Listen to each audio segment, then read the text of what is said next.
Assalamualaikum warahmatullahi wabarakatuh. Hari ini saya akan membahas tentang pertumbuhan bakteri. Dalam prosesnya, perbedaan bakteri dengan hewan pada proses pengambilan makanan dari luar adalah bakteri yang bersifat holofitis yang mengambil makanan dalam bentuk cairan, sedangkan hewan bersifat holozois mengambil makanan dalam bentuk padat. Pada proses reproduksi, bakteri bisa berproduksi secara seksual dan aseksual.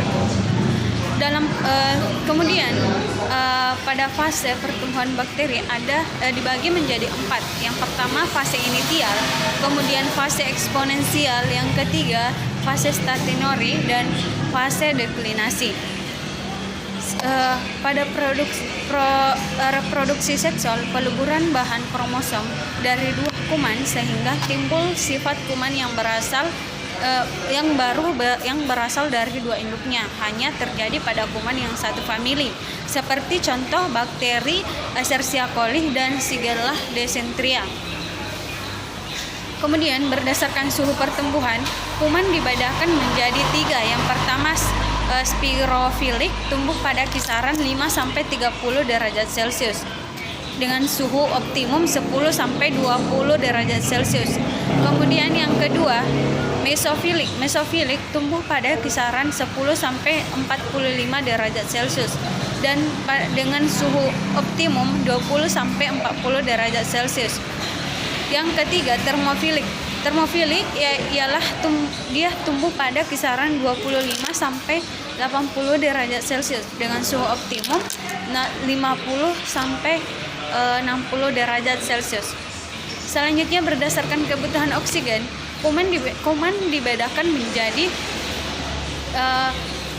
Yang pertama, kuman anaerob obligat, dia hidup tanpa O2.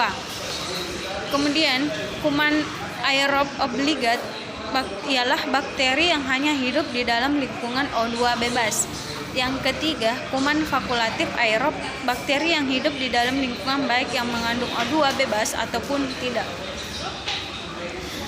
Selanjutnya, berdasarkan sumber nutrisi, yang pertama, bakteri autotrof. Bakteri autotrof ini bakteri yang dapat menggunakan CO2 sebagai sumber cahayanya bagi pertumbuhan dan sintetis metabolisme tumbuhnya. Autotrof fotosintetik yang memperoleh energi dari cahaya. Kemudian autotrof kemositik memperoleh energi dari oksigen substrat inorganik seperti F, NH3 dan NO2. Kemudian kedua, bakteri heterotrof.